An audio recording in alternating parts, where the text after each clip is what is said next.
Good afternoon. Hope everyone had a great lunch. I've entitled this talk, Cyberbullying, what we've learned and what we can do. And we're always learning. I always want to be teachable, and I know that that's your mentality as well, because we're continuing to make progress year after year after year, and we do have to convene every so often to talk about some of these issues. What we can do, that also is something that we're always learning. And notice I haven't said what we should do, because to be honest, it depends on the context of schools and jurisdictions and cities and communities and countries. But there are some best practices that are evolving. I'm grateful to Friends. They've organized such a wonderful conference. I love spending time with all of you. And I also want to say that though I'm up here and you're down there, we're the same, because I spend my working hours, days and weeks and months and years pouring my professional life into this topic. You're doing the exact same thing with bullying and cyberbullying, whether you're working with students, whether you're advocating about some certain cause or aspect or challenge that you deeply care about. We're exactly the same, and I love that.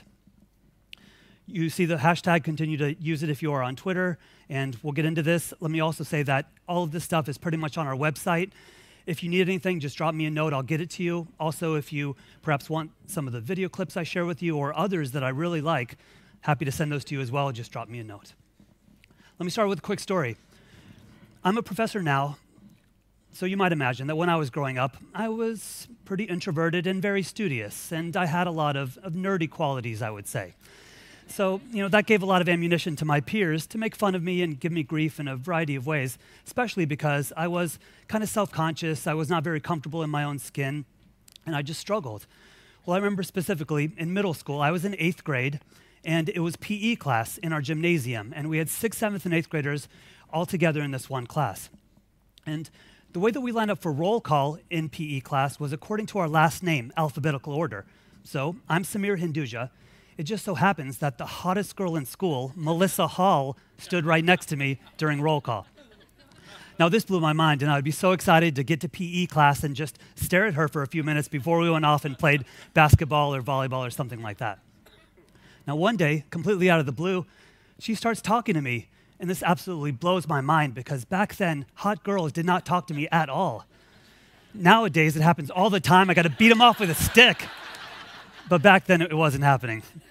So we'd have these conversations, these chats, and I would have all these grand delusions about becoming her friend and her boyfriend and taking her to homecoming and prom and happily ever after. I kid you not, I seriously thought that. Well, there was a 6th grader in the class as well. His name was Josh, and he was self-confident, and he was popular. He was on the football team, and of course, he develops a crush on Melissa Hall and is seemingly threatened by the fact that I'm talking to her every day during roll call. So again, I kid you not, straight out of a Saturday morning movie, he comes up to me and he challenges me to a fight at the flagpole after school. And to be honest, I was a little bit freaked out, because my dad had never taken me out in the backyard and shown me how to handle myself, but he says it in front of all my friends that I have to save face. So I'm like, yeah, absolutely, I'll see you there. The rest of the school day, I can't concentrate on the schoolwork, what the teachers are saying. I'm just trying to figure out how am I going to handle this. I'm thinking about like movie scenes I've watched growing up. I'm wondering if I should whip out the crane kick. What is it going to take for me to handle myself? So the bell rings at 3 o'clock. I go out to the flagpole, and you can imagine there's already a crowd gathered there, and there's Josh, and all of a sudden he starts yelling at me. He starts cursing at me, and I'm thinking, okay, I guess that's what I have to do. So I start yelling at him, and I start cursing at him. And then he comes up to me, and he pushes me, and I stumble backwards a little bit. And that's when it really hit me, and I was like, oh, it's going down, Sameer. Get your head in the game. And so I just shake that off, and I go up to him, and I push him, and he stumbles backwards. But now he's a little bit humiliated in front of all of his friends, so he charges at me, and he pushes me, and I hit the ground. I remember that. I remember hitting the ground and feeling the tears well up in my eyes. But I also remember just like stealing my jaw and yelling at myself in my head. It's like, get up, Sameer, get up, you can do this. And so I do pop back up. And I charge at him, and I was just furious, and I'm able to push him all the way down to the ground. But now he's out of his mind mad, and he pops back up. This is my life. And he pops back up, and he charges at me, and he grabs me by the shoulders, and I grab him by the shoulders, and we're wrestling, and he's straining, and I'm straining, and the entire world is just dissolving away except for me and Josh going at it right then and there. And then all of a sudden, he wrestles me all the way down to the ground. And then all of a sudden, he's right on top of me. And then all of a sudden, he beats the living hell out of me. Thank you. Thank you. You especially. I say that simply because it shaped me. Now, I won't say it had a tremendous, overarching effect on my life, but I was humiliated. I was mortified that this sixth grader was able to, take care of me, really, out there in front of all my friends. And I remember also getting suspended and then going back to school and then wondering, like, everyone's looking at me and pointing and whispering and calling me a wimp or a wuss or many other awful names. And then let's say we fast forward to 2017. How might Josh have given me grief in this day and age? I'm thinking, okay, PE class, we have to change in the locker room. Maybe, just maybe, while I was changing with my shirt off and my bird chest showing, he takes a picture with his phone and he sends it around to the entire student body. We tend to think that girls are a little bit more self-conscious about body image than boys, but I would have been devastated. I would have been so embarrassed and wrecked, and I'd be thinking, yeah, no one's going to ever like me, especially not Melissa Hall. And so these are the sorts of things that, yeah, they shape and they color our lives. And, I had to deal with some harassment in middle school and high school, and then things got a lot better in college and then afterwards. And I was a late bloomer, but, now I think I'm thankful for how I turned out and the lessons that I learned. But that's why we have to keep sort of talking about these issues, because if you and I were chatting over coffee and I said, hey, tell me about your youth, maybe you wouldn't be able to remember everything, but you could probably very vividly recollect instances of either you being harassed, you being the harasser, or maybe it happening to your friend, best friend perhaps. If you've seen me speak before, you know that I like to do some interactive polls, and so what I want you to do is take out your phone, and I know, technology, we get freaked out, but please, I promise this is easy. If you've taken a picture with your camera on your phone, or if you've loaded up a website, it'll be so simple. All I'm asking you to do is open up Chrome or Safari on your phone and go to this specific address, which is pollev.com/post. And I'll give you a minute to type it in, because for the first time, you do have to type it in. But then this poll and all our other subsequent polls will automatically load up in your browser.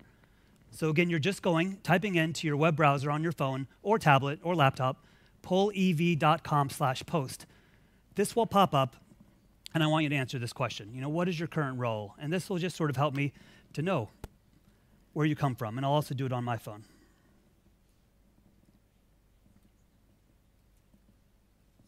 Again, pollev.com/post. And hopefully it'll work. And if we have some technical difficulties, I'll just escape out and come back in, and it should work. Let's try that, because I'm sure that's probably what happened. Thank you for your patience. Yeah, its internet went down, no problem. We'll get it.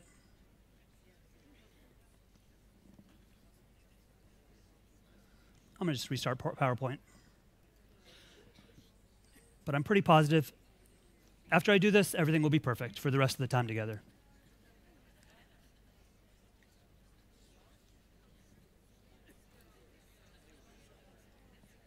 There we go.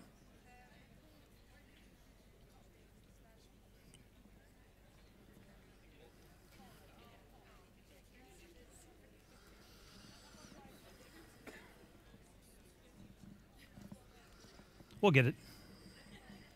And if not, we'll just skip ahead. So thanks for your patience.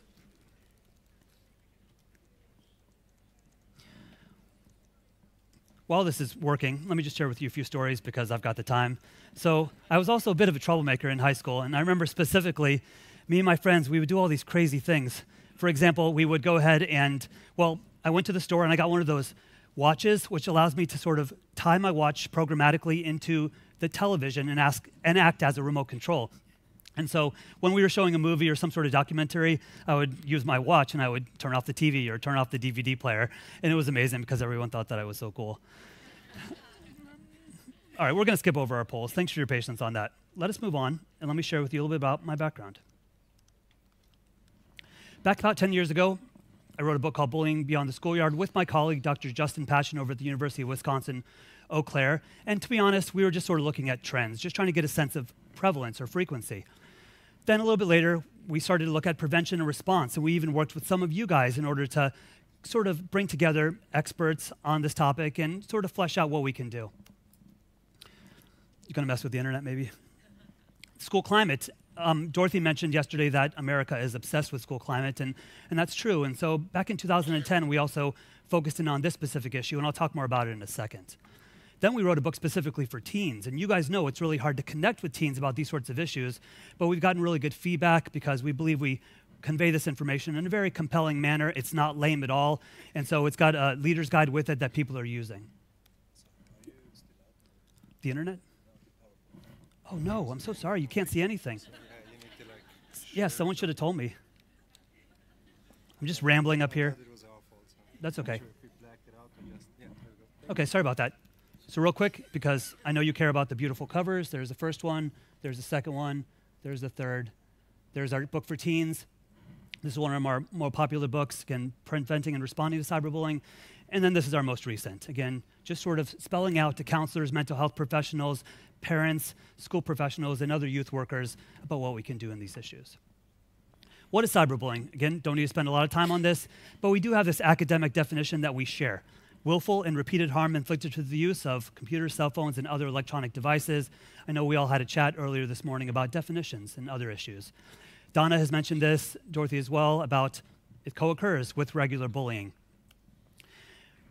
About 10 years ago or so, we worked with Harvard on this Internet Safety Task Force, and what it pointed out was that bullying and harassment, most often by peers, is the greatest threat that minors are facing, both online and off. And I bring that up only because, at least in my country, there were a lot of adults who are very nervous and sort of shocked about the issue of child predators. And while that is a reality, this is something that demands more of our attention. Where does cyberbullying happen? Well, it happens wherever kids congregate. And we can recognize many of these icons, you know Facebook and Instagram and WhatsApp and Snapchat and Musical.ly and Xbox Live and Twitter and PlayStation Network. But I want to emphasize, the vast majority of our kids are doing the right things. They're not monkeying around, they're not being morons, they're not being cruel. They're being relatively respectful or at least neutral. And that's what we want. However, with any device, any platform, in any situation, there's always going to be perhaps a few who end up being malicious or hateful towards other people. So we collected a lot of data recently, in the fall of last year, and this just gives you an idea of traditional bullying, school bullying. And I know I feel a little bit bad with my US-centric viewpoint here when we have such an international audience, but I would just ask you to extend a little bit of grace. So you can see that when it comes to, we'll just look at this chart, the second group and the fourth group of bars here, because that has to do with lifetime. So over lifetime, and I know these numbers are high, but this is what we found. 71% of males and 74% of females, and then offending over the course of the lifetime, being a jerk or being mean repeatedly, it's about 1 out of 3. And again, this is based on a nationally representative sample of US students, middle school and high school. Cyberbullying, this was mentioned earlier, but yeah, the numbers are a lot less, even though the media likes to paint a very sensationalistic picture about online harassment and bullying. We'll look at the second and the fourth group of bars. I have been cyberbullied over my lifetime. You can see it's right around 33% if you average that out. And if you look over here, I have cyberbullied others, so being the aggressor, it's right around, let's say, 12%, 11% or so. So the point is that this is affecting our kids in very meaningful ways. Thinking about school avoidance, the first bar points out that when it comes to being bullied at school, it's leading to about almost 20% skipping school. When it comes to being bullied online, 1 out of 10 have skipped school, and they again point to being bullied online. Being bullied in a way that really affects their ability to learn and feel safe.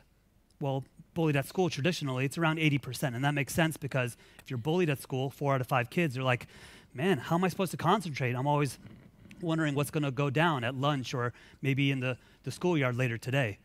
But what's really interesting is that when it happens online, it's pretty much the same sort of ramifications. A solid 3 out of 5 indicated that, yeah, when I was bullied online, it still deeply affected me in the real world when it comes to my ability to learn and my ability to feel safe at school. And then just in terms of being safe at school, you can see that students who are bullied at school, only 3 out of 4 feel safe, and it's a little bit over 1 out of 2 who feel safe if they're bullied online. And those, of course, who are not bullied or cyberbullied, a solid 95% feel safe. And that's what we want, of course.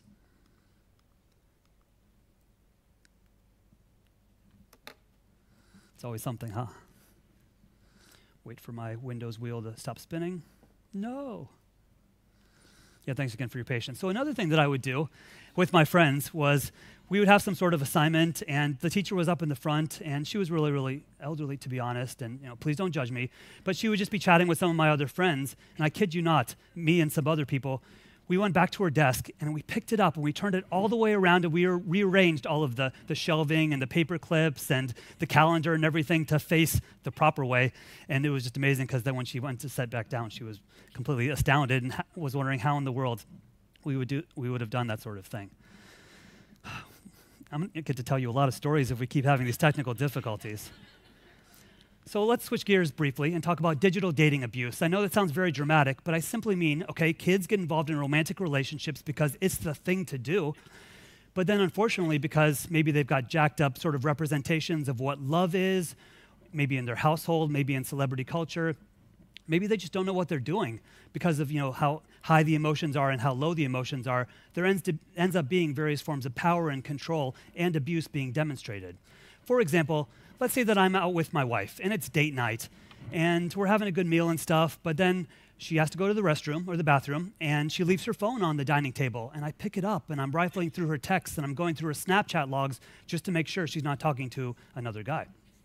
That would be wrong. We all admit that. Or let's say we're out on date night and I say, hey, Rachel, why don't you let me have your phone with me? I'm going to keep it in my pocket because I don't want you to be on Instagram or browsing the web or checking Facebook. I want you to give me 100% of your attention. Now, she should do that, but again, it's a little bit messed up for me to take her phone and physically control her in that way.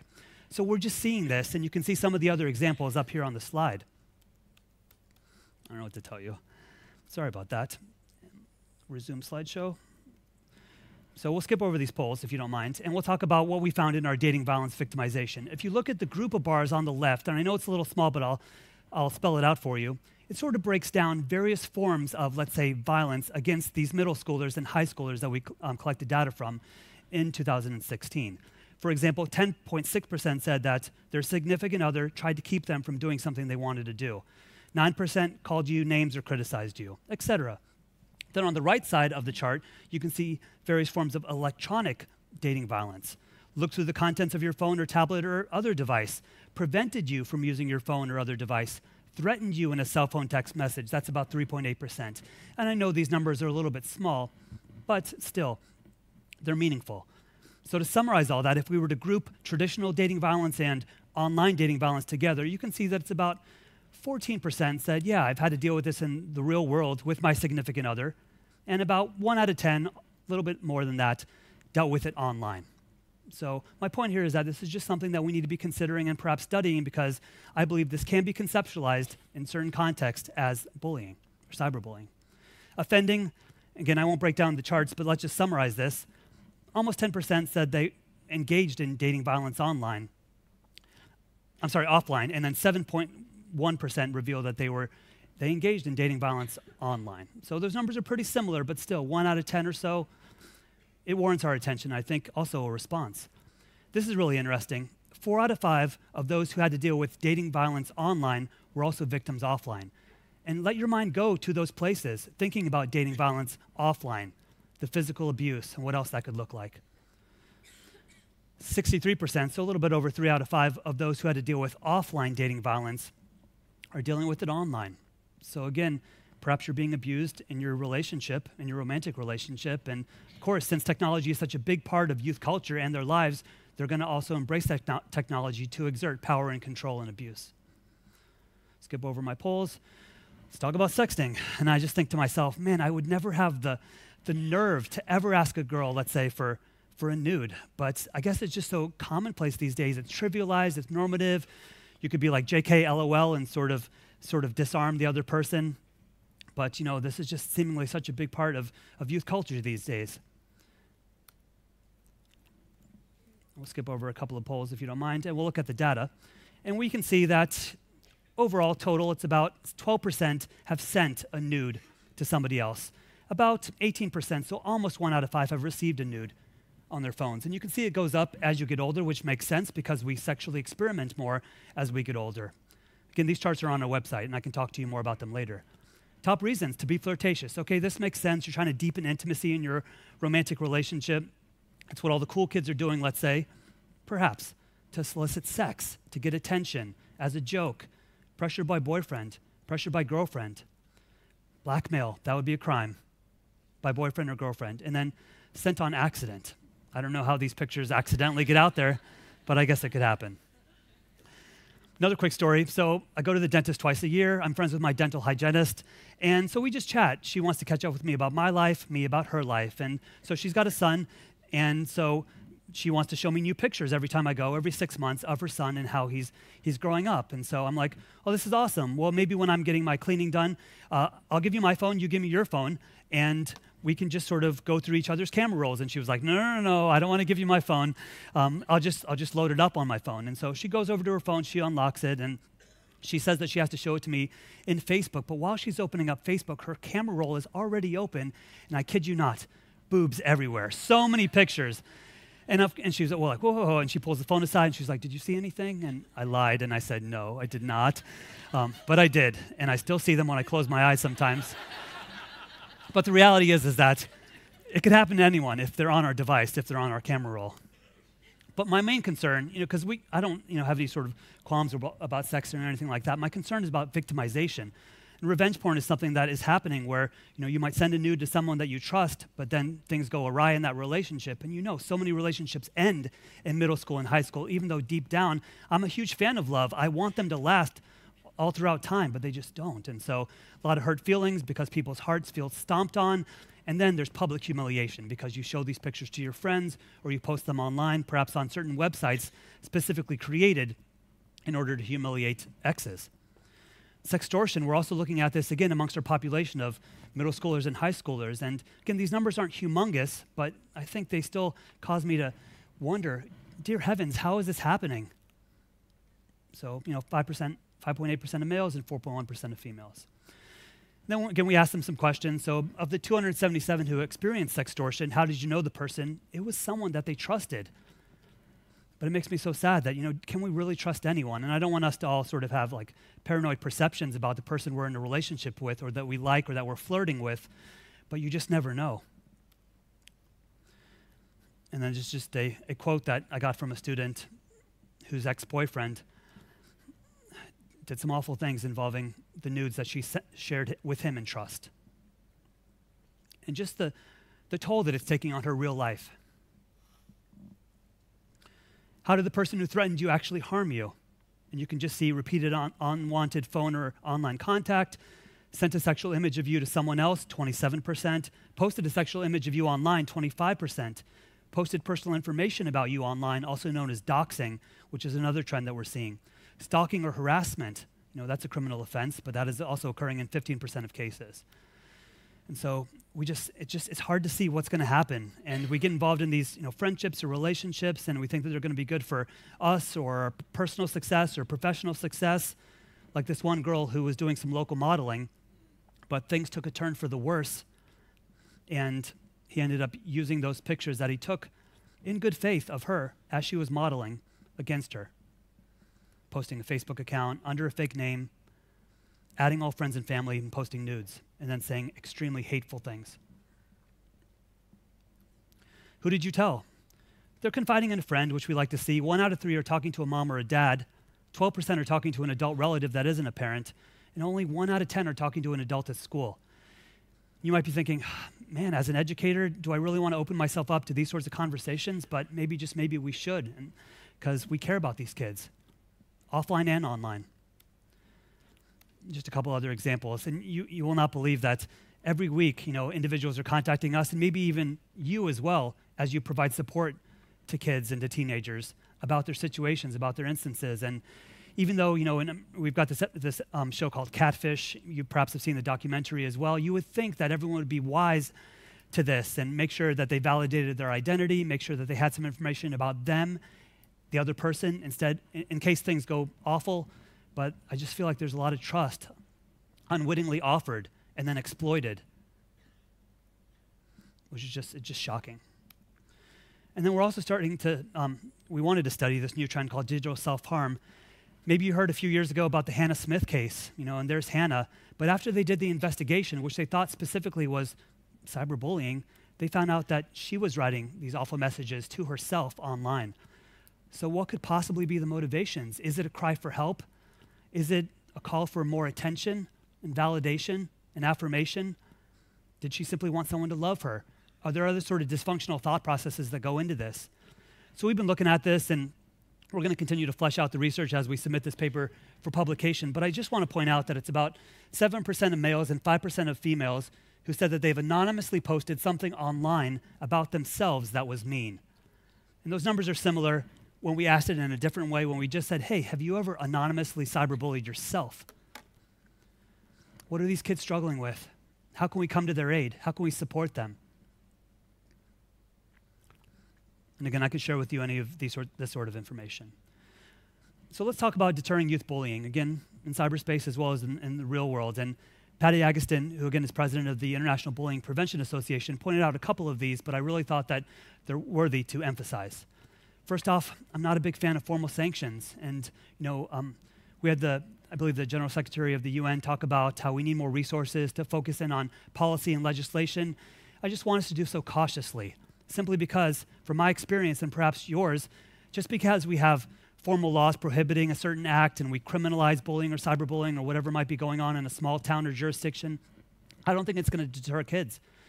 A child or a teenager is not going to stop for a moment right before they want to go off on someone on Snapchat or Instagram and say, wait a second, there's been this law passed in my community and I'm going to be subject to this sanction and that punishment. And so, oh my goodness, I'm going to put my phone down, I'm going to count to 10, and I'm going to walk away, maybe do some yoga, get some fresh air. I'm going to feel a little bit better and then come back to my phone. No, I mean, many times cyberbullying, and we're looking at the motivations, but oftentimes it's spontaneous and it's just rooted in this deep visceral emotion, and then you act out. Not a fan of zero tolerance, which I know was also brought up by Dorothy and perhaps others as well. And the research clearly shows that every single case is nuanced and subtly different. And so we should take every incident individually and approach it as such. Not a fan of public shaming, and perhaps on your Facebook newsfeed over the years, you have seen instances of parents being celebritized, glamorized, pedestalized because they shame their kids to teach them a lesson. And everyone's like, way to go. That is so devastating for the kid's psyche. And we talked briefly yesterday with a few of you about shame and guilt and the difference there. We never want kids to think to themselves that they're a bad person. We just want them to think, okay, parents, educators, they're in my corner. They love me unconditionally. I made a mistake. It's okay. I can make things right. Forgiveness had a bigger effect than shaming and stigmatization. A nurturing school environment can make up for the adverse effect on bullying of an absence of parental reintegrative shaming. Talk about anonymous apps. They're never fully anonymous. A couple years ago, I got this email at my university, Florida Atlantic, that said someone posted on Yik Yak, which is an anonymous app which only recently shuttered. They posted on Yik Yak that they were going to bring a gun to the Breezeway, which is our main strip on campus, and shoot it up. And I was thinking, oh my goodness, this cannot happen. And so I got on Yik Yak and I saw some of the yaks, and people were very nervous. People were a little bit freaked out about this. And then it was sort of spreading across all social media. And my wife actually went to Virginia Tech, and if you're familiar, back in 2007, there was a major school shooting at Virginia Tech. And so I didn't want my campus to go into lockdown mode. So I was just hoping that something was going to happen. Thankfully, law enforcement got involved, and they worked with Yik Yak, who still has subscriber records, IP addresses. Each of our devices have a unique identifier tied to the hardware itself, so they were able to look at their logs and identify who was paying for this cell phone plan. It was a family who had a kid who went to FAU, and they found him immediately. And then they, of course, expelled him. There goes his college career, even though he was perhaps just joking. And they filed charges because it's a felony offense to issue any sort of threat. Don't use fear-based messaging. This was brought up yesterday, I believe by Dorothy and perhaps also by Donna. Everyone gets really, really nervous, and everyone's on tilt. And then when we are just sort of motivated by fear, we end up making decisions that are irrational and not responsible and balanced and calm. Assemblies, believe it or not, I actually think that they do have value. But as it was mentioned also previously, you got to make sure that you have a plan, because research is shown specifically by my colleagues David Finkelhor, who published an article in 14 in Child Abuse and Neglect, that, okay, when you have assemblies, make sure it's not just a one-day sort of affair. Make sure you have a comprehensive effort that backs it up. Make sure you send home information with parents. Make sure you get parents to come to a parent event, because we've got to reach parents. And make sure you also tie it into role-playing scenarios in instructional settings. So that's what the research showed, that you should tie into assemblies. I think assemblies are very valuable as a launching pad or a springboard, perhaps at the beginning of your year. I've written blogs specifically about how to do assemblies well to make sure you connect with your audience. Choose speakers wisely. There's been articles in the news about, this was mentioned also yesterday, I believe, by Dorothy, how everyone is an expert these days. on this topic. And honestly, if you're unwise and you use improper videos that perhaps haven't been vetted carefully, you might be planting seeds in the minds of your youth that suicide is a viable option to escape their problems, which is horrific to even think about.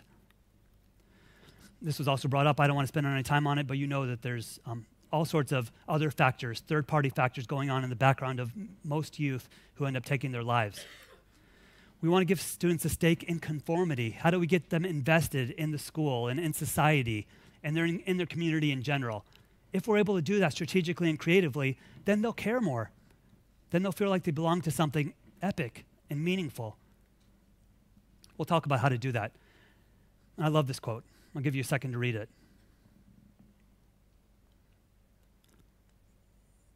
This is part of our responsibility. It really is.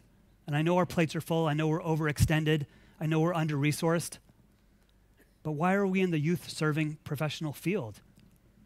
It's not because of our salaries. It's because we want to make a difference and have a legacy. Do remember their outside world. Again, we see them at school, let's say, but there's a lot going on outside the school walls. Let's think about the problems that they might be struggling with and how it's affecting them, similar to how you sort of bring problems into the workplace, and it kind of affects your mood sometimes and your behavioral decisions and your attitudes. And are we also asking our students about their goals, their hopes, their wishes, and their dreams? Are we demonstrating very intentionally that we care about their lives and about their future? I wish my teacher knew that my dad works 2 jobs and I don't see him much. I wish my teacher knew that my family and I live in a shelter. Are we giving opportunities for our kids to speak up and tell us about their stories? Their stories matters so much. My little brother gets scared and I get worried about getting up every night. So this one child is losing sleep, and perhaps that's the reasons why they can't focus or why they're not doing so well on their quizzes. Let's be gracious. I wish my teacher knew I want to learn more about history. They are motivated. They are inspired. Let's just not assume that they're just trying to get through their days and want to play with their friends immediately after. They want to learn. And then do see the best in them.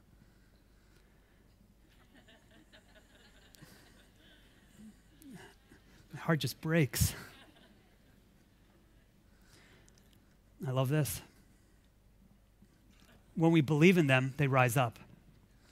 I get a little bit emotional when I think about that because I've had people who believed in me when I didn't believe in myself. If that's the only thing we do every day with the kids that we work with, it'll matter. And then I'm a big fan of Benjamin Franklin, and this is what he said: tell me and I forget, teach me and I remember, but involve me and I learn. And that's why, and I alluded to this earlier, I'm a huge fan of role-playing scenarios. And we have a boatload on our website and in our books, and I'm happy to send them to you, and I know many of you have created your own scenarios. Some of you who have even used scenario-based learning when you're studying empathy, et cetera, et cetera. Like I know James McCauley had a cool poster out there related to these sorts of things. So here's just one example, a different James. We just created a little scenario, and they run the gamut. We talk about different social networking sites and provide different sorts of instances of harassment. And then the goal is share the scenario, ask the follow-up questions with the students in your lives, with the children in your home.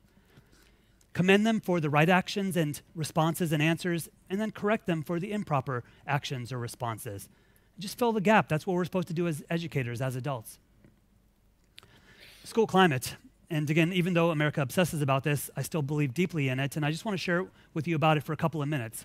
So those of you who have taken personality tests, you've sort of determined what is unique about you as an individual. So me specifically, when I've taken a personality test, it sort of pointed out that I'm cerebral, I'm introverted, believe it or not, I'm very sensitive, those sorts of things. According to Myers-Briggs, I'm ISFJ, in case that interests you. Well, just like individuals, you and me, we have personalities. Organizations like schools or other NGOs, they have climates.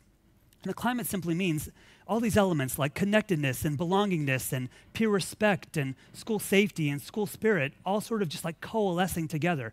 That's climate. And so this is just such a very, very important topic and concept, simply because when we study it, and that's what we did. You can see how we studied it. We asked questions about, hey, do you feel safe? Do you feel that teachers treat everyone fairly? Are they invested in your success? Do they take bullying seriously? Do students trust and respect the teachers? Stuff like that. So we used a validated scale. And what we found very clearly was that In schools where students perceived a poorer or a worse school climate, well, in those schools, there was definitely more bullying and cyberbullying and sexting. Said in another way, students who responded and answered those school climate questions and said, hey, you know what? Our school climate's pretty solid. You know, clearly the school is focusing in on this, connectedness, morale, those sorts of issues. Well, in those schools, there was definitely less, significantly less bullying, cyberbullying, and sexting. Percent of students who cyberbullied others who said that teachers talked to them about being safe online. Well, you can see, and I know that those bars, the magnitude of those bars isn't massive, but it was still a statistically significant relationship. Are you in the schools talking about being safe online? It matters when it comes to cyberbullying. And then this just points out that students in schools where they perceived a lower or a worse school climate, well, in those schools, students believed as a whole that the school would not respond very meaningfully to bullying or cyberbullying. Said in another way, in schools where the students thought, yeah, our climate is awesome, everyone is connected, and there's great sort of esteem overall and connectedness and belongingness and all of that, well, in those schools, they believed that the teachers and the administrators were very keen on responding. And so, of course, in those schools, there was going to be less bullying and cyberbullying because of that perception. It's called general deterrence. So in terms of climate, we hear about kindness movements, and it's been brought up many, many times over the course of our days together that we've got to enlist youth, and they're the most powerful catalyst for change. And so I think it matters. And I know it sounds a little bit fluffy, and to be honest, I would be hesitant to use the word kindness movement in a high school, let's say, because you want it to gain traction, and you don't want everyone to just roll their eyes. But there's different ways to sort of pitch it to youth, and it does matter. And again, in our book, we've written about making kindness go viral in very strategic ways. Social norming has also been talked about for decades, and the point there is that we simply want to take prevailing mentalities across the student body and make sure that they're accurate. For example, let's say I had all the high schoolers in Stockholm in this auditorium, and I was just asking them different sorts of questions about, hey, how many of you have engaged in underage illegal drug use? And all these hands go up, maybe like 60, 75% hands go up or whatever, and they tell me, as I choose on them, it's about 80% or whatever of these hands that go up. Again, I'm asking them their perception, so I said that incorrectly, but to summarize, I asked them their perceptions about how many kids are doing something risky, whether it's illegal drug use, whether it's engaging in sex in really young ages, whether it's underage drinking, those sorts of things. The point is that many of those kids, they think that everyone is doing it, even though when you look at those statistics, many times it's the minority of kids, less than 50%. And so when it comes to bullying and cyberbullying, many people think that perhaps it is a rite of passage, and maybe not. That's something that we agree with at all, of course, and we don't stand for that. But many people also think that we shouldn't talk to adults. We're just going to be silent, and you just got to cope with it and grow a backbone. But when you actually ask the students, hey, what are your perceptions about this? Anonymously, they say, we're not on board with this at all. We think it's seriously messed up, and we want anyone to participate in it. Similarly, we are comfortable talking to adults, and we want everyone else to do the same. So again, social norming is just changing prevailing mentalities, getting everyone to understand that, you know what? A minority of kids are actually jerks online. Join us. Don't be on the fringes. Don't be on the margins. Hang out with the rest of us. Be a part of what we're trying to create here, this community, this climate. And then digital citizenship efforts. This is another thing that I would say America is obsessed with, but I think it's bearing fruit because we want our kids to be decent human beings, both in the real world as well as online. So whether you have them Google themselves or do other sorts of things related to internet addiction or plagiarism or, of course, sexting, etc., we've created a number of activities. Drop me a note. I'm happy to send them to you. And I'm sure many of you have as well. Purpose pairing. We're seeing this fruitful in schools where you perhaps pair a 12th grader with a 9th grader or an 8th grader with a 6th grader or 5th grader with a 1st grader to show them the ropes, to say, hey, this is how we do things here, and we need you to be a part because we're believing that you and the rest of us are going to rise up to a really high behavioral standard and not screw around or do stupid things or be cruel to each other. So sets the standard, but also provides a point person so that whenever the younger person might be dealing with some sort of issue, whether it's bullying or cyberbullying, they know exactly who to go to. And that helps. Many times you and I would agree, or hopefully would agree, that we've gotten through life just because we've had one person on our side to help us through it. Kids need that, perhaps exponentially so. Lines of communication. If I went to your school and I grabbed any of the students and I said, hey, if you were ever struggling with something at home, like let's say your parents were really fighting all the time, or let's say that you bombed an exam at school or something like that, name one adult that you would go to. And I hope that within a microsecond, a name pops into their head, whether it's someone at school or whether it's someone at home or a coach or a leader in the community. We need to have these lines of communications. It matters so much. Plus, we've also heard the term trusted adult. You know, whenever a kid is victimized, we want them to go talk to a trusted adult. I'm kind of tired of that term. And instead, I want everyone you guys, to be the askable adult, because I want you to be simply available to talk to kids, not just as like a lifesaver and to rescue them when they're in trouble, but just to chat out. Hey, how are things going? How are you succeeding currently in certain areas? How are you struggling in certain areas? Hey, let me tell you a little bit about my life and how I overcame these obstacles and how I sort of mustered enough confidence to get through. So again, be the askable adult. I think it matters so much, again, just simply being available to our kids and demonstrating that you care. And I know some of us, it's just hard to connect with them, and I don't know how to broach even any sort of topic because I feel just foolish, but just try. Student advisory boards, and this was also mentioned by Donna, we've got to bring students to the table. When we're working on our policies, on our programming, specific to cyberbullying, they will let you know about devices and sites and apps that you've never even heard of. They will also specifically tell you what of your programmatic strategies will fail, like a lead balloon, and what will actually succeed. Ask them, but if you don't ever ask them and you just assume you know what to do, you're going to fail more often than not. So just heed their voice, validate their voice. I'm a big fan also of anonymous reporting systems, and I know that there's various sorts of companies out there which ask you to pay for this, but I wrote a blog about how you can use Google Voice in order to set up a number that you can not just have voice messages and stuff to, but also text into.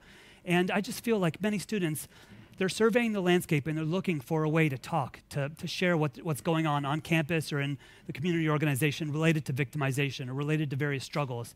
But they just don't want it to bite them in the butt. They don't want to be labeled as a rat or a narc or a tattletale. They don't want to be targeted for more retaliation.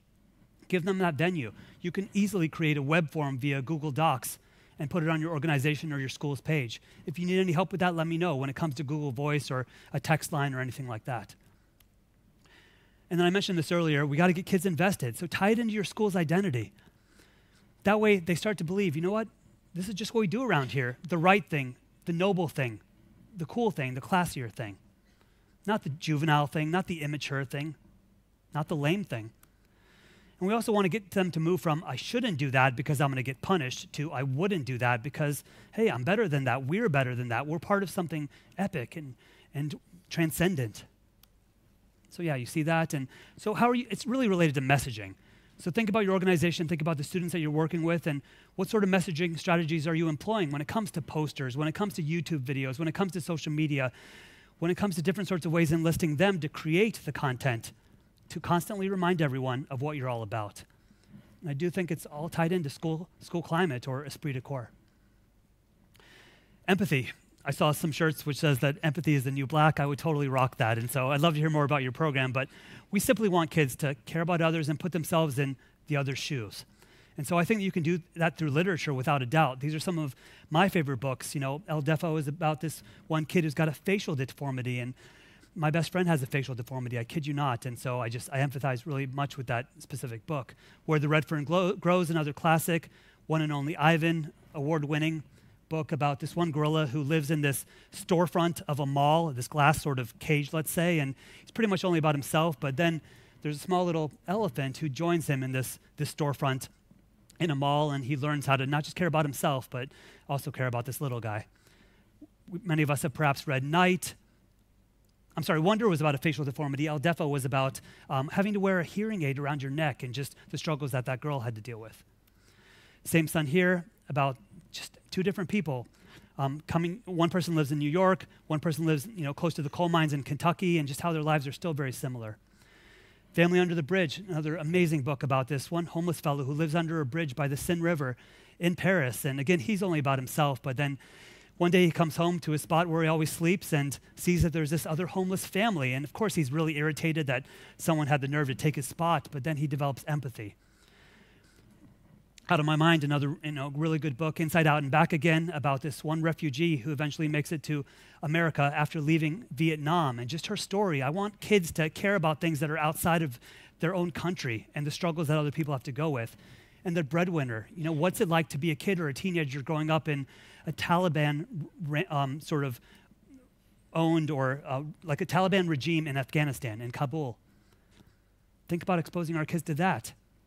I think it's so instructive. And then through movies, here are some of my favorites. Inside Out, Les Miserables, Pete's Dragon made me cry twice. The King's Speech, I love that movie. Zootopia, and The Breakfast Club from the mid-'80s. Just how, again, even though we're all different, we belong to different cliques, we all still sort of have a lot of commonalities. The human condition in and of itself. And then also, here are just some simple questions that you can ask to stimulate conversation. Were you kind to your classmates today? How? Again, expecting them to be kind, to be intentional, not just neutral, not just sit on their hands and do nothing. What would you do if you saw a friend harassing someone on social media? Again, try to promote a little bit of an intervention rather than them just minding their own business and keeping their head down. Why do you think teens hurt themselves? Trying to get into the psychology of that. Maybe they'll also share what they struggle with. There are a lot of tensions and stressed out people in our country right now. What should we do? What can you do? Believing they have a voice, empowering them. These are the sorts of questions I believe promote empathy. Are we asking them amongst our kids? Then we can have various sorts of interactions. Having certain individuals interview other kids who perhaps might not sit down together at lunch together, but still getting to know each other. But you have to force that sometimes. Purposeful acts of kindness instead of random acts of kindness. Again, getting everyone on board with that. Then I'm a big fan of Tim Tebow. I don't know if you know him, but he was a football player, and now he's trying to make it in baseball. I try to live by his motto, which is that hard work beats talent whenever talent doesn't work hard. And I love that quote, and I think it's so true. But anyways, he's passionate about those with special needs, and he organizes a prom every year across our entire nation, and just to sort of support this population and love on them. That's how you build empathy. Get other kids involved. Then validation, I think about this a lot. I mentioned this one kid named Caleb, and he's, let's say, 15 or so. He posted this on Instagram. Your opinion of me doesn't define who I am. And I was like, sweet, all the conversations we've been having, they're actually working. Like, I'm making a difference in his life. He's realizing that it shouldn't be all about peer perception dictating his self-worth. So let's say that was posted around 11 hours ago. I kid you not, 2 hours later, so 9 hours, he posted this. RIP, I just died. If you don't care, stop reading. If you would care, like this pic. And if you would miss me, comment with a heart. I'm thinking, oh, Caleb, you're killing me, because you come across as so desperate for everyone to like you and to love you and be interested in you. But with that said, I want to extend so much grace towards Caleb, because I was the exact same way. When we're growing up, we struggle with so much self-doubt. Many times we even hate certain things about ourselves. And we need other people to reassure us that we're okay, that other people are interested in us, that do want to hang out with us, that do want to date us, get to know us even better. I think it's important to share positive stories as well. Here's one of my friends, Sana.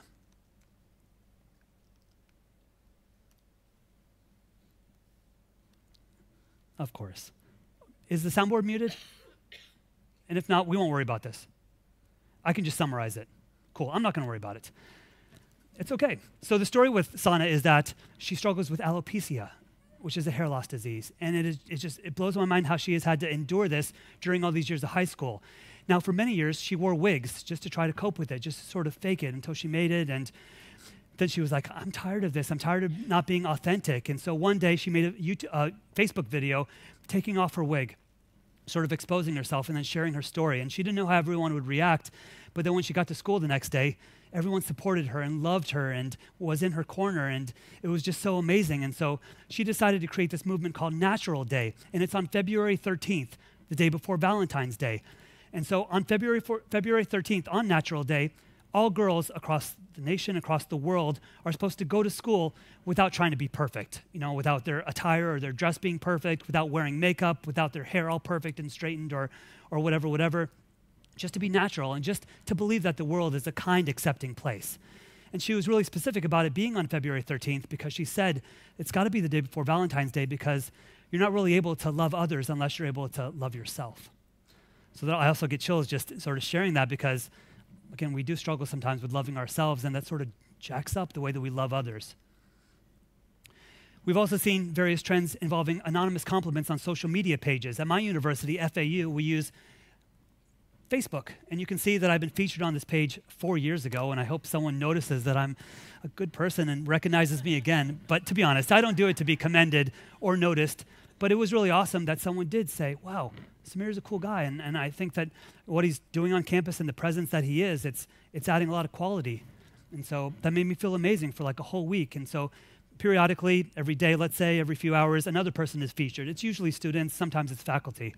And it's just a cool thing that we see happening. We've also seen it on Instagram and other sites. I also think about parenting a lot, simply because students are at home many more hours than they are at school. But even more than that, because we're pregnant. And so my wife is due in September, and so I care a lot about this. Thanks. I was trying to figure out how to announce it to the world, and so thankfully we got this incredible shot. And everyone was just like so thankful and so excited for us. And so the point here is that we're starting to study this in our research. And we're looking at a few things. So look at these in couples, these first couple bars. Involvement and warmth is the opposite of rejection. Structure is the opposite of chaos. Autonomy support is the opposite of coercion. Let me explain them. Warmth is simply being loving and caring. Rejection is not doing that. Structure is where you say, okay, we've got these rules and we expect you to follow these rules and there's certain times of the day when you should do certain things. Chaos is when everything is arbitrary. Autonomy support is where we sort of tell our kids that, you know what, we want you to have various sorts of preferences and opinions. We encourage decision making. Coercion is the opposite of that, where we're just very controlling. And so in this specific bar chart, you can see that across the board, what is intuitive is that those kids who did not bully others, well, they were raised in houses or homes which were marked by more warmth than rejection, more structure than not, less chaos than not, more autonomy support than not, and less coercion than not.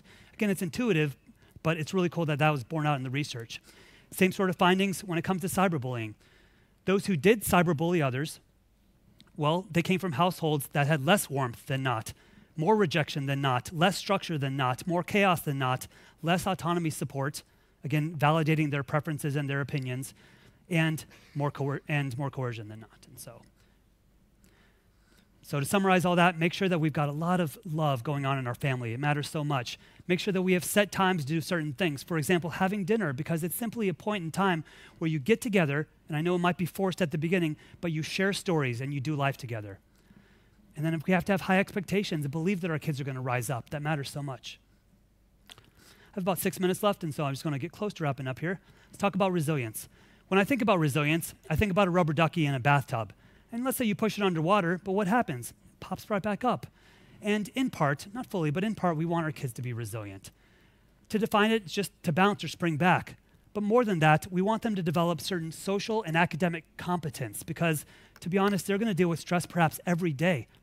You and I deal with stress constantly, and so they have to develop those skills. Other scholars have said that it might be the fourth R. You've got reading, writing, arithmetic, and then maybe also resilience. Is it actually that important? Perhaps. I bet if I'm talking to many of you who have succeeded, you'd be able to tell me, you know what? Resilience has been a key factor in that. Otherwise, I wouldn't have been able to achieve what I've achieved. But note that it's not a personality trait that you either have or don't have. Instead, it's this innate characteristic that could be bolstered by environmental protective factors, which is me as an educator, you as educators, etc. So I love Viktor Frankl. I'm always in search, by the way, for life-changing books, so please come up to me later and tell me if you've got any recommendations. But I read this last fall. Viktor Frankl, he shared his story about having to serve a couple of years in a concentration camp in Auschwitz. And it broke my heart reading the story. But what he also pointed out was that he still held on to his dignity and a lot of agency, because even though he saw death and suffering all around him, he was still able to control his attitude, and he was still able to control how he thought about his present and his future and give his suffering a redemptive meaning. And that gave him hope for the future, to get him to actually persevere and last. That's Viktor looking like a boss. And here's some quotes related to agency. When we are no longer able to change a situation, we're challenged to change ourselves. Between stimulus and response, there's a space, and in that space is our power to choose how we respond. And right there, that's our growth and our freedom. And finally, the only thing you can't take away from me is the way I choose to respond to what you do to me. It's so true.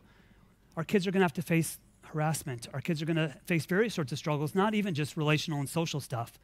We want them to understand that this is an opportunity for growth. And I'm not saying that some instances of bullying and cyberbullying are not incredibly severe and we should immediately come to their aid and rescue them. But is all of it super severe? I would say that most of it is non-physical, much of it is just verbal. textual, let's say. Punishments and policies, they're not really helping that much. Plus, even though we might have a mandate to create a perfectly safe and supportive school environment, it's kind of impossible, and yet we exhaust ourselves trying. Plus, we've got to set realistic expectations. It's so very important, because otherwise we're setting them to fail. We're ill-preparing them for their future, because even though we might protect them from K through 12, they're going to get into college and then adulthood, and it might chew them up and spit them out if they haven't been taught and if they haven't learned. My colleague Izzy Kallman has always focused on the fact that natural interactions, instead of us always controlling everything and facing hardships, it's essential. Got to face adversity. That's how you cultivate resilience. And to cultivate self-confidence is problem solving. Plus, in order to develop resilience, we've got to engage risk. We can't just always be running away from it. Are we intentional about that? Are we providing that to our kids? Plus, I think it's always better to solve problems and teach kids to solve problems instead of always sort of saving them and rescuing them from them. We can't be those adults. And then we talked about this also, but we tend to focus on the risks and the dangers and the vulnerabilities in bullying and cyberbullying prevention. This is a strengths-based approach, an assets-based approach, and a much more positive viewpoint. Let's be more positive as we approach these issues. Always, the person is going to be so much more important than the program, which simply means we can't just implement a curriculum. We've got to constantly care about our relationships.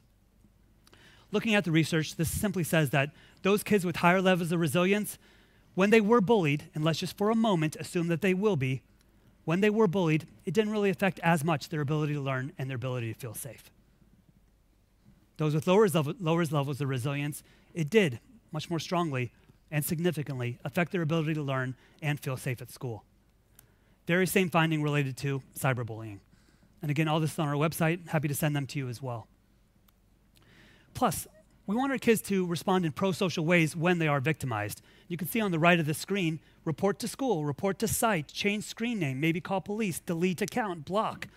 Those are pro-social responses. Those kids with higher levels of resilience engaged in those positive responses. However, those with the lowest levels of resilience, what did they do? They did nothing. They suffered silently. So again, that's what we got to focus in on, building resilience. And then also those kids with higher levels of resilience, they had less negative emotions. Negative emotions such as sadness, anger, frustration, fear, and embarrassment. In my field, criminology, we find out that when juveniles, when kids, adolescents, struggle with negative emotions and they haven't developed positive coping mechanisms, they end up acting out, either in violence or self-harm. So that's why it's important to sort of make sure these emotions are not very deeply internalized. So again, as I get close to wrapping up here, just a couple more minutes, I think you can develop resilience by getting kids involved in community. You want them to understand their life is much bigger than the dramas they have to deal with at school or online. Plus, it develops positive relations with pro-social, nurturing adults. It gives them a sense of empowerment.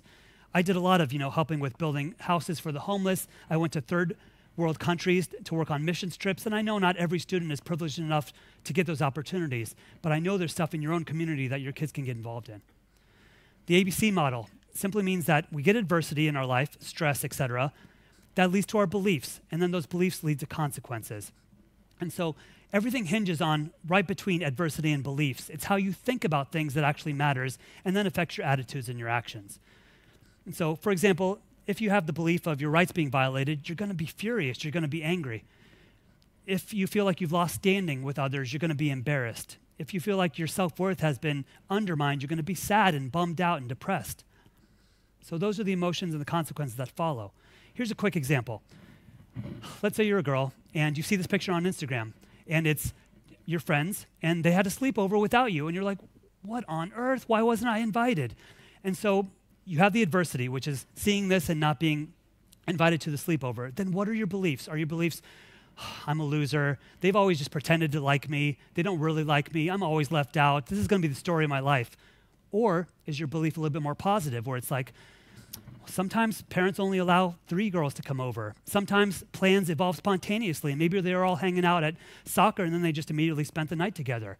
And so, you know what I'm going to do? I'm going to have a few friends come over to my house. I'm going to take ownership of my own fun and do what it takes. So it's all about, again, between attitudes and beliefs. It's the stuff that you say in your mind. And if you keep saying the negative things in your mind, if that tape keeps replaying, then of course that's going to lead to negative outcomes and negative consequences. Improv, again, and I promise I'm almost done. The point here is that growing up, it involves so much improvisation. because every new instance, every new experience, conversation is brand new, and you're sort of learning as you go, and you're thinking off the top of your head. So one of my colleagues, Stan Davis, does a lot of work in this area, and it leads to creativity. It leads to ad-libbing. It leads to, as I mentioned, thinking fast on your feet, and spontaneity, and collaboration, and communication. And there's specific curriculums that you can implement in your schools and organizations to facilitate improv. This, by the way, also helps those with disabilities and special needs, for example, on the autism spectrum. And they learn, again, how to interact better with their peers. And then literature, these are my favorite books. I loved it, Human Bondage. Fish in a Tree is tied into that quote by Einstein, which says, you know, everyone is a genius, but if a fish is judged by its inability to climb a tree, then it's going to live its whole life believing that it's stupid. Grapes of Wrath, Count of Monte Cristo, incredible movie and book, and The Island of the Blue Dolphins. Here are my favorite movies related to resilience. And I won't spend time talking about them, but just to give you an idea that there is a tremendous thread of resilience in each of these. And then heroes. I love Malala Yousafzai and how she just epitomizes resilience. Joan of Arc and how she led the French against the English in the 100 Years' War in the 1400s. She's a hero to me. George Washington Carver. And then my point here with the picture of my dad and my sister is that my dad came over from India, and he just wanted a better life for his future kids, even before he got married. And I love that because that takes a lot of confidence and resilience because he had to face so many obstacles. And I share that with you just to point out, all of you have stories of resilience in your own life. Share them with your kids. You might think they're going to roll their eyes and sigh, but try to find them in a very vulnerable moment where they will listen, and I promise you it'll have a lot of impact. And then this will be my last story. Resilience through practice. This is the inside of my toilet. I share this with you because I rented for a very long time, and then I saved up enough to put a down payment on a home, which is much like your story. But also in this situation, my dad never taken me around the house and showed me how to fix these sorts of things, so I had to learn on my own. And so I was like, okay, I could spend a couple $100 and call a plumber, but it's like, no, I'm a homeowner, I can do this. And I got YouTube now, and I'm gonna figure this out. So I watched a few videos, and I went to our local hardware store. I actually took 2 trips. I got all the parts that I needed. I came back and I tackled it. And it was really frustrating because water was still running into the toilet bowl. I was like, what am I doing wrong? So I took it apart and I put it back together.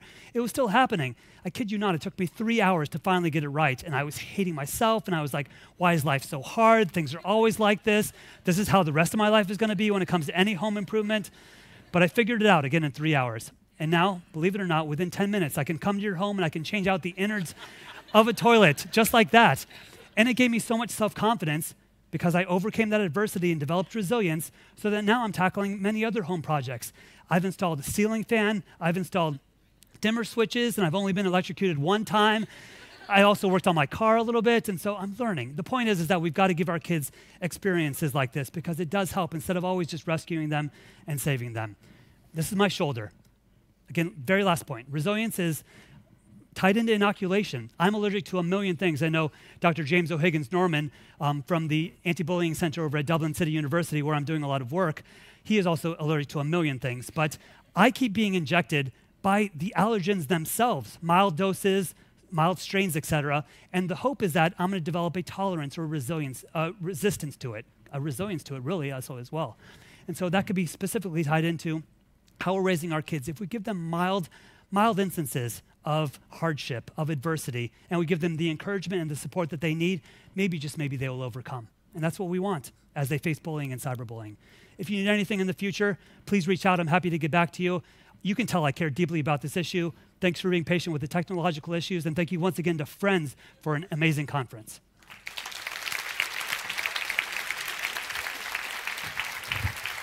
Thank you. Sure, thank you. Hinduja. Thanks, Alan. And thank you for inspiring, and maybe we all become more askable adults when we come home. Yes, askable adults, absolutely. And we have a gift for me, a taste of Sweden. Like Thank you very much. Thank you, guys. Thank you. Thank you. Thank you, Eric. Very good.